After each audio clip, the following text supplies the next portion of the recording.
Hello and welcome. You're with India Post Live, India's first online news conversation portal, and you too can join in the conversation. I'm Ishan Russell, and today we're talking about the World T20. Well, yesterday was another exciting match. The West Indies are certainly doing a lot of rock and roll on the cricket pitch. Pakistan had to bear the brunt of it. India, meanwhile, are busy preparing for the next big clash. They've gone through undefeated in the leagues. So we'll be discussing the T20 so far and what's been happening. Let's first take you through what's been happening on social media as far as yesterday's match is concerned. A couple of interesting tweets that have come in. In fact, one can read those tweets on your screen. Omar Akmal, Meher Sheher says, Omar Akmal, seriously, you learn from Virat Kohli how to play cricket. Pakistan team, you make us sad.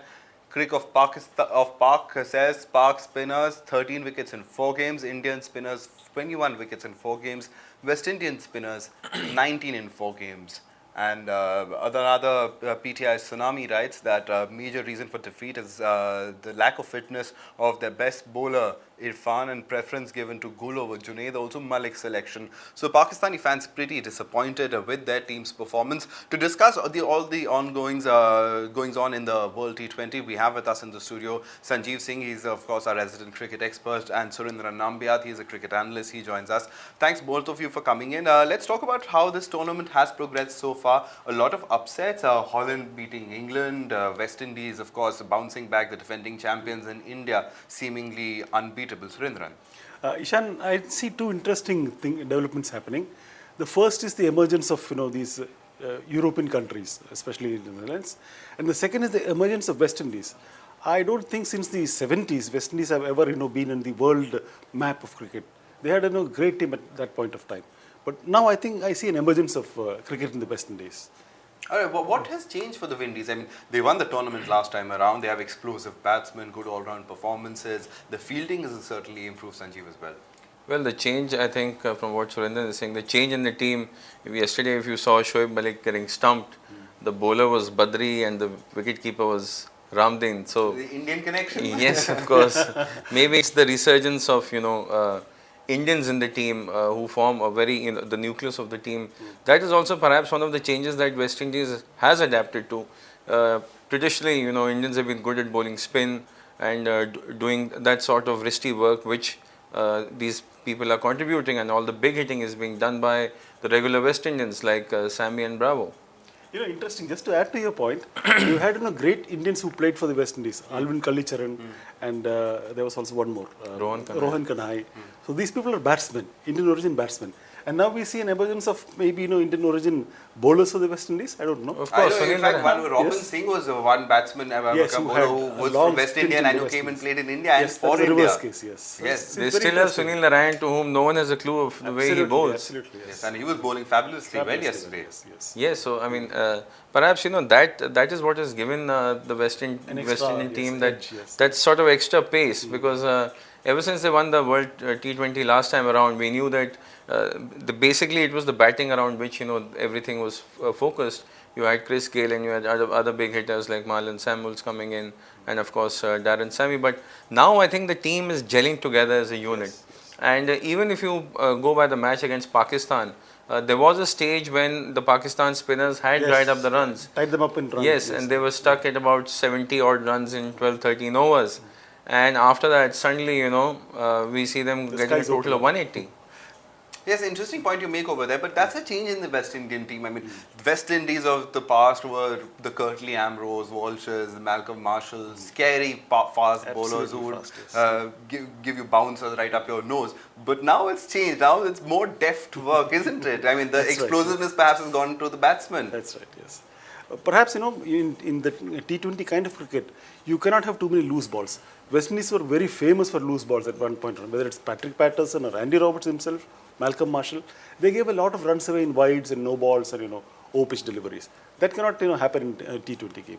I think that's another reason. Yeah, T20, I think it is such a format. It is like, as we discussed earlier, that hockey moving from grass to turf. Yes. So it's more of a power play where you cannot give wides, one wide, and you can actually see the captain eyeing the bowler that why are you giving away that extra run, then you get a free hit. So stuff like that has just made the game more interesting, and really there's very little room for any sort of Error, mistakes yes, that you error, make. So absolutely. as far as the error quotient is concerned, I think that is where Pakistan was lagging behind. You know, we discussed how Pakistan can come together as a team, but if they put under pressure, I think the way Bravo and Sami batted in the last 7-8 overs, I think that just broke the Completely willpower of the broke that Pakistani willpower, team, and yes. which is why when they came out to bat, it was just like a Sorry, massacre yes, happening. yes. Absolutely. In fact, you two can join in the conversation. What do you think about the ongoing World T20 tournament? Do you love the West Indies performance? If you have a question, come ask our experts sitting over here. IndiaPostLive.com is the name of the website. You can log in over there, post your video comments. If you want to join us on Skype, just tell us and we'll of course let you in on the conversation over here. Also, hashtag IndiaPostLive to your tweets so that if you want to participate in the conversation, you always can. Sanjeev, I'll talk about India now. India has been undefeated in this tournament. Getting into the tournament all wasn't well with the Indian team. But Mahendra Singh Dhoni's return as Captain Cool and the return to form of perhaps somebody like a Yuvraj Singh, his contribution in the last match was pretty critical, means that India today ranks number one once again in the world T20 rankings, just toppling Sri Lanka. I think just happened a couple of hours ago. Okay. So talk about India's performance a bit and what can we expect from them from here on? Well, of course, as you said, they were coming through a bad patch, especially, the mental strength of the team was being tested because of the IPL controversy. In fact, Mahendra Singh Dhoni went on to say that each time he looks in the mirror, he sees a lot of grey stubble on his face. I think that that is an indication of the kind of pressure that he faces. But I think they took the risk. The last game, it was a game where result didn't matter. They actually went and batted first and then bowled, and of course Yuvraj Singh was the surprise performer because going by the past the past few matches he didn't have a good run. So I think the faith that Mahendra Singh Dhoni has on Yuvraj Singh, that was finally, I think Yuvraj Singh himself must be feeling very relieved that he's managed to do something for the captain and keep his faith in as far as a key member of him being in the team. All right, Skype callers come in. Anuj Sharma joins us from New Delhi. Anuj, thanks very much for coming in. What would your comment or query be? Well, basically, as far as all the teams I have seen the matches going on, I personally feel like Indian has not really played up to the mark. The reason because there have been plenty of flaws, which I believe in the opening pair we have seen. And same goes with many other countries who've been playing here. Pakistan has not played up to their mark. They have been tumbled upon under the pressure we have seen in the last match as well. As far as whatever I was listening of you guys in terms of West Indies, I feel they could do a lot better as a unit. The only reason I see is Sami and Bravo has been the player who've been playing in the past two matches. So I don't know how long they would proceed in the match against Sri Lanka, but clicking the opening batsman, their top order has to perform for them. Potential wise, they are very good, but I don't know. The performance has not been up to the mark. And what you believe would be the more challenging thing for the West Indies against the Sri Lanka match?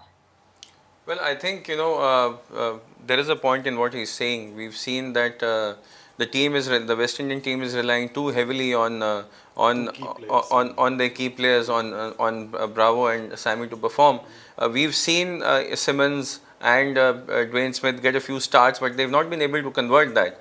So in a scenario where the top order doesn't fire and then again it's left for these two to perform, if a team like Sri Lanka does their homework well and manages to still strangle them, like in the game against Pakistan, the going was tough till the 13th over. So if they get stuck in a situation like that, one has to keep an account that the law of averages will finally catch up with both Sami and Bravo. So that's a situation where I don't think the West Indies would like to put them into, and I think that's the point that's being made, that too much reliance on two players and one bad day, and that to a crucial day in the semi-finals, and that could cost them this tournament. I agree, completely There agree with are that. a couple of points to it. I see. I mean, Sami and Bravo comes late down the order, around 5 or 6. So their top order has already been perished by the time they know and rely on Sami. So if they don't click, then probably there is no hope for West Indies to compete against Sri Lanka. And especially the way Sri Lankan bowlers have been bowling in the last previous matches, they've been really good. It's also going to be interesting. What is your take? Do you think you see an interesting battle of spin bowling on both sides? We'll see the Sri Lankan spin bowling and the West Indian spin bowling. Which team would you rate to have better spinners as a team? As far as the bowler side concerned, Sri Lankan have better bowlers than the West Indies. The only point I have seen here is that the people have taken the bowlers spinners too lightly over here, especially in terms of Badri and all. They've been trying to improvise against them too early in the early overs, which is the key that they've been getting wickets so far. But the bowling standards of Sri Lanka, I feel, is a lot better than West Indies as of now. And until unless the fielding has to support the bowlers that they have. So there are multiple points where I believe that performance has to improve in terms of West Indies winning the match against them. So, who would you put your money on both the teams? Sri Lanka, I think. Sri Lanka will go through. All right. On that note, Anuj, thanks very much for coming in and sharing your comments, and we look forward to having you more often joining us on the conversation. And you too the viewer can join in the conversation. Hashtag India Post Live to your tweets, and also IndiaPostLive.com is the name of the website where you can go and log in and post your comments. Sanjeev, there are a couple of tweets that have also come in. In fact, Pavitra writes in asking between Virat Kohli and Yuvraj Singh, who will be the one to watch out for in the coming match? I think I know what Surendran is going to say. He's going to put his money on Virat Kohli. But given last match's performance, and Yuvraj Singh has experience and there's one more reason for why Sanjeev is right. Yuvraj has gone and broken something, his knee or something. Oh. And there was something in the papers today about it while playing barefoot cricket. So that makes it a one-man show then. Yeah, I mean, I don't think there's much to choose from, because if you go by past records and statistics in the tournament, I think Virat Kohli has been one of the top scorers. He has about 170 runs from 3 or 4 matches, which is perhaps the highest if you don't count the other round robin matches that have been played by other teams. Yuvraj is going to be a key factor in the sense that in a crunch situation, we know that Virat Kohli and Rohit Sharma are going to be our top performers, and Mahendra Singh Dhoni will be the finisher. But in a case, as Anuj was mentioning, if we are in a tight spot and then if someone has to think out of the box, I think that's where Yuvraj can come in, and because he has that sort of experience, he commands that sort of respect from the youngers in the team. So he can absorb the pressure as well. I mean, he's been in these situations before and has turned things around. 2011 World Cup, he was critical to India's fortunes. Yeah, he was the man of the match in the semi-finals and even in the final. So he brings that sort of gravitas with him. So that is where I think he's going to be more of an important figure where people can look up to him and he can absorb most of the pressure rather than him giving a stellar performance. So that's I think going to be the key of. And now with a good score under his belt, I think Yuvraj's confidence is also on a high. So I would make it at about 65-35 in favor of Virat and Yuvraj. I think that would be quite accurate. All right, so Virat Kohli, of course, is in the form of his life, and he hopefully continues to do the same. So, for India, that's another question that's come in on Twitter. Ronnie writes in, who will India meet if they reach the grand finale? Who do you think could be the possible opponent? My heart says India and Pakistan. But Pakistan is out. Oh, Pakistan is out now after this. Okay, Yeah. Then Sri Lanka. India, Sri Lanka. Yes, Another thing in Sri Lanka, of course, that's a old rivalry that exists. 2011 World Cup, India beat Sri Lanka, so Sri Lankans would want revenge. But provided India reaches the finals. As far as India's match tomorrow goes, Sanjeev, what are the critical factors that India should look out for and prepare for, and perhaps Aswaj? See, India still has time. Tomorrow is going to be the match between Pakistan and between Sri Lanka and West Indies. So they have time to analyze firstly the game that goes on between these two teams, whoever is going to be the winner. So they have that much time. Plus, I think against South Africa, we've not seen the batting actually fire. Apart from Dumini and De Villiers, Hashim Amla has been amongst the run, but only these 3 players that we can talk of.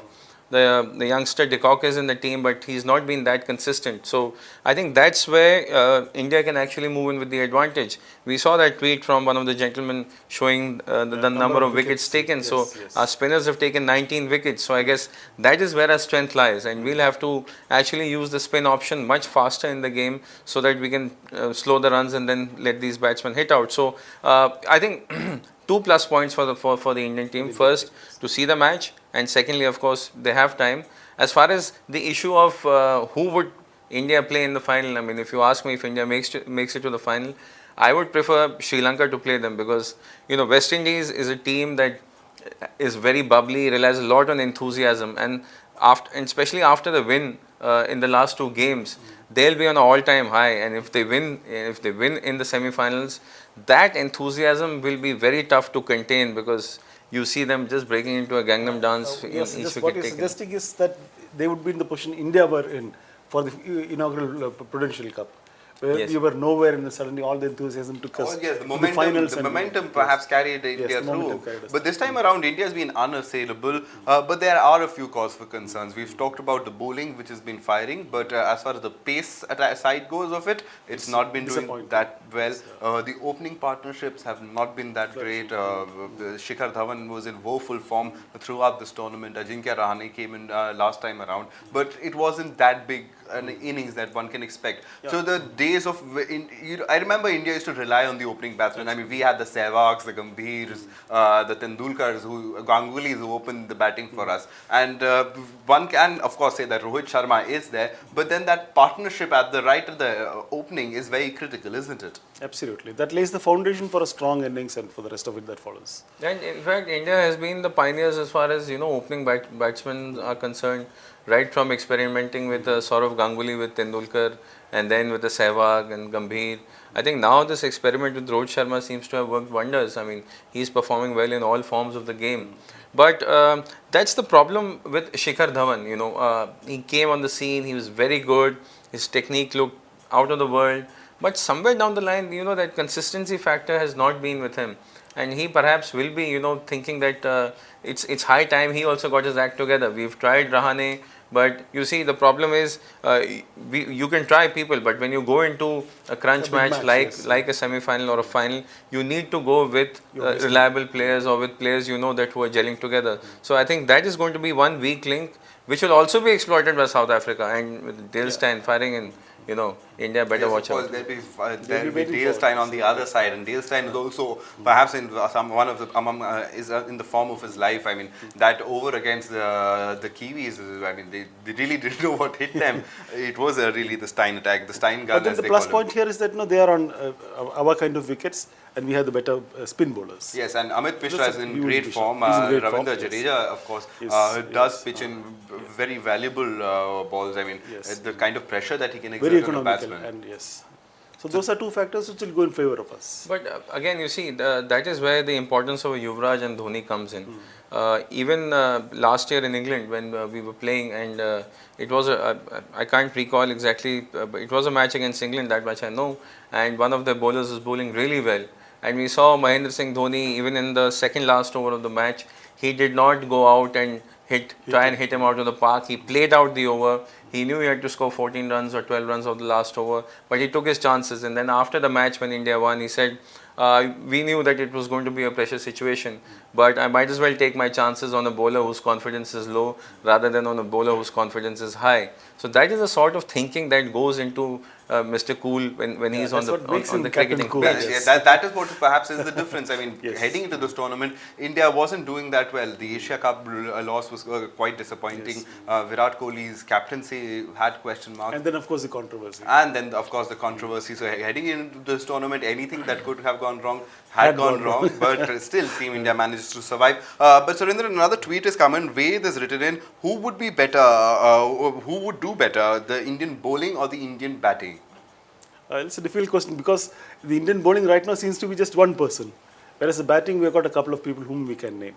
I would say the batting, because T20 is after all a batsman's game, and the batsmen have to fire with adequate support to the bowlers. I would say batting. Well, of course, it's a batsman's game, but they are turning tracks. Absolutely. And you see, whenever South Africa decides to field their team, they have to keep that into consideration. Fine, you have an exceptional bowler like Dale Steyn, but if you rely too much on pace bowling, maybe it will just backfire. So, you'll have to keep the Dumini's in play who can come and bowl a bit and do their stuff. So, I think they'll have to go into the match with a lot of caution. And, even though pace bowling is one of their strong points, but the subcontinent does not favor that. So, they'll have to factor in that. If they go in with an all-out pace attack, either you win in the first 5 overs, but if it doesn't work in the first You five lost it. overs, You lost then it. you're always on the back foot. All right, let's just remind our viewers that IndiaPostLive.com is the name of the website. You can come in and log in and post your comments over there. You can also use hashtag IndiaPostLive with your tweets and join in the conversation. So we look forward to having you over here. Sanjeev, as far as the other teams in this tournament, now this tournament is at its it's at the end stage, and we know who's gone through. But for the ones that have been left behind, what are the big takeaways? For example, Australia would really have to go back to the drawing board and figure out what has happened to them. Yeah, of course. I mean, one of the points that I never forget to mention is the fact that I think too much of experimentation is also not good.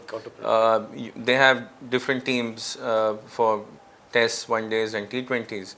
You look at a team like India, or you look at a team like the West Indies, or even South Africa for that matter, the nucleus remains the same. So you have that pool from where you can draw all your reserves, your experience, your form, your consistency, and I think that is what matters a lot. Australia and South Africa are two teams who have always been at the forefront of experimenting and trying out new things. Like South Africa made Graeme Smith a captain at the age of 21. That was something unheard of, and we've seen Australia even axe a good batsman who's been performing because he's too old to play. So what they need to, I think, go back home is the fact that even if they want to try out a new team, they should give them enough time so that they can gel with each other, so they understand what each one is all about. I think that is what was missing. So if you look at the scores, apart from Glenn Maxwell, who has performed well in the last IPL season, you don't see too many of the players doing well. Perhaps not just form, but also acclimatization and getting used to what each player is all about also will make a lot of difference to their confidence if they get it together. My feeling is a lot of this is inevitable because they had very senior people retiring in the recent couple of years. Our players have retired, our senior players, Rahul Dravid or Lakshman or Tendulkar himself, they retired over a slight phase difference. There was some phasing out of between their retirements. But that has not really happened in the case of Australians. So they will take their own time to find the new feet, I'm sure.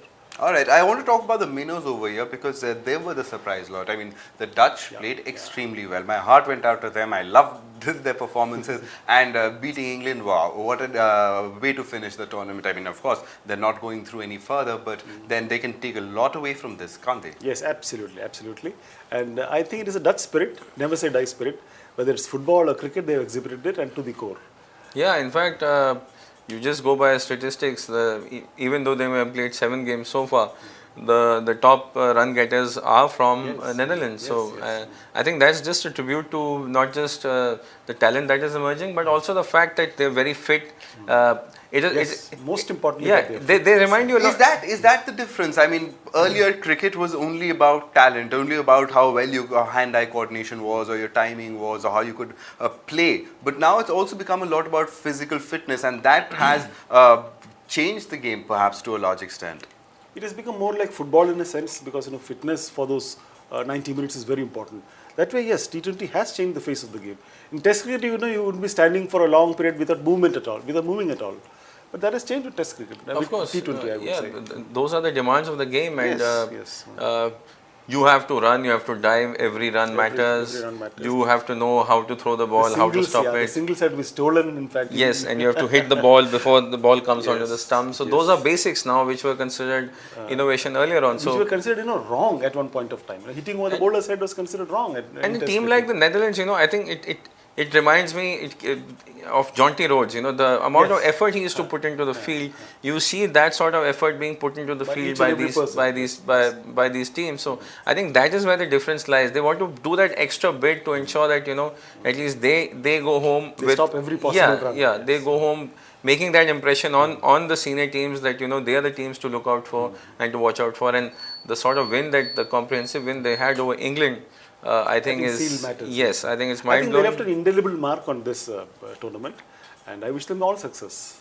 Yes, certainly so, and let's see in the future what surprises they can pull off. I mean, the Bangladeshis did that I remember they started with the 99 World Cup, and they're now a test side. So hopefully the Dutch can really recover from this. But let's, because we're last in the final 5 minutes of our conversation, so the big takeaways for India and South Africa, the big semi-final clash, and of course the other semi-final clash, Sri Lanka versus West Indies. Did you? Well, I think what if I were a Sri Lankan, my main focus would be that I have to ensure that Sammy and Bravo, how do I bring them onto the batting pitch as soon as possible? Because the sooner they come, that means they've already the pressure should be on them. So far, they've performed immensely under pressure, but sometimes it can get to you. So I would be seeing all the videos, and there must be a way, a strategy in which both pace out the innings. So you need to get that and bring the disruptions in, so that somewhere you can make them uncomfortable. Very interesting. It's very interesting thought. I completely agree with that. Let them come first. Get rid of them in whatever possible ways are there. Also, I don't think they should take on a bowler like Sunil Narayan. He only has 4 overs to bowl. So they have a lot of experience in Sangakkara and Jayawardene. I think taking on Sunil Narayan should be left to these two senior people. Yes. The rest can just play them out and look for the other bowlers to hit around the park. That will also give them that sort of balance between aggression and caution in this game. As far as India and South Africa go, of course, Dale Steyn will be one person to watch out for. And India will have that worry, as a South African,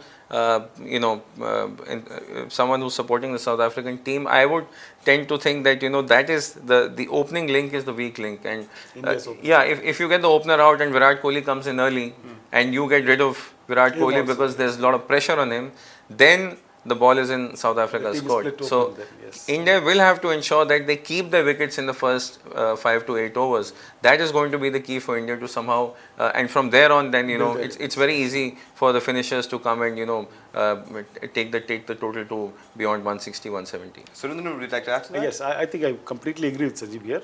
That would be the one way to go. That would be the best way to go. All right. Final question. As far as the toss is concerned, how critical is the toss? Last time we talked about that Dhoni had won every toss, and that therefore he was chasing every time around. Against Australia, that wasn't the case. Actually, they had to put up the score, and they still managed to win that match. So India can take a lot of heart from that. That as far as that imbalance was concerned, that has been rectified, hasn't it? But I would still say winning the toss is important. It is never unimportant.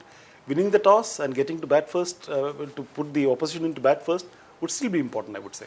Yeah, I think, we Indians believe a lot in faith. We can say that it was sort of a premonition that, India should lose the toss once, so that whatever little doubts they have that whether they'll be able to perform under pressure if they are batting first, that I think that mindset is now gone. I think now they're on the plane that, there's no way we can lose. So I think that'll just add to the confidence. If Dhoni had won the 4th toss also and we had gone about way gone about way the way that we had done earlier, then that there would still be a niggling thought that what if we lose the toss, then we have chances that maybe we just can't pull it off.